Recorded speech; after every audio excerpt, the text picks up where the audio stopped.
Zebra crossing. এই zebra ক্রসিংটা কি, কেন দেওয়া হয়, এটি আসলে কি আমাদের জন্য উপকারী না আমাদের জন্য বিপদের কারণ হতে পারে? আমরা যারা বিশ্ব রোডের মধ্যে চলি কিংবা দূরপাল্লার গাড়িগুলো বাসগুলো যে রাস্তা দিয়ে চলে, সেই রাস্তায় সাধারণ মানুষের চলাচলের জন্য ফুট ওভার ব্রিজ তৈরি করা হয়। ফুট ওভার ব্রিজ যেখানে দেওয়া সম্ভব নয়, ঠিক সেখানে জেব্রা ক্রসিং কে দেওয়া হয়। রাস্তার এই পাশ থেকে ওই পাশে পার হবেন কিংবা ওই পাশ থেকে এই পাশে পার হবেন, কিছু চিহ্ন দেওয়া হয়। জেব্রা যে একটা প্রাণী রয়েছে তার দেহের মতো করে, এখানে বোঝানো হয় সাধারণ যে সকল মানুষের চলাচল করা তারা করবে। হ্যাঁ, এমন না যে গাড়ি চলা অবস্থায় তারা চলাচল করবে।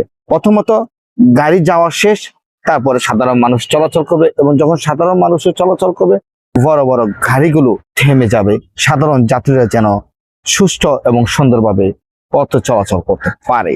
আমরা যখন জেব্রা ক্রসিং এর নিয়মগুলো বুঝি না, ঠিক তখনই আমাদের বিপদের কারণ হয়ে যায় এই রাস্তাটি।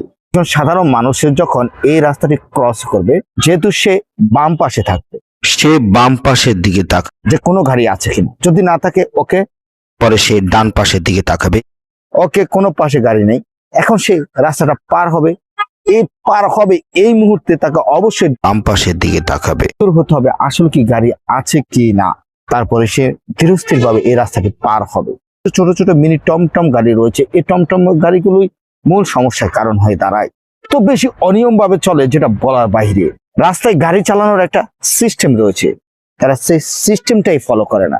কক্সবাজার জেলার চকরিয়া উপজেলার যে টাউনটা রয়েছে, এই টাউনের মধ্যে একটা জেব্রা ক্রসিং রয়েছে। এই মিনি টমটম গুলো এত বেশি উপদ্রব চালাচ্ছে, মানুষের জীবন আসলে ঝুঁকির মুখে। আমি গতকালকে এই বিষয়টি দেখেছি যে টমটম গাড়িগুলো যাতায়াত করার জন্য মেন রোডের দুই পাশে ছোট ছোট রাস্তা তৈরি করে দেওয়া হয়েছে এই সকল টমটম চলাচল করার জন্য, কিন্তু তারা সেই রাস্তা দিয়ে চলাচল না করে বিশ্ব রোডটা দিয়ে চলে। সাধারণ যাত্রী যারা রয়েছে ওই জেব্রা ক্রসিং এর মধ্যে এসে নামবে, তাহলে হসপিটাল গেটের মধ্যে তারা খুব দ্রুত নেমে যেতে পারবে। ওই গাড়িগুলো যখন এসে এই রাস্তার ঠিক মুখে দাঁড়ায়, ডান পাশ থেকে যে একজন সাধারণ যাত্রী আসতেছে তার জন্য এটা বিপজ্জনক হয়ে যায়।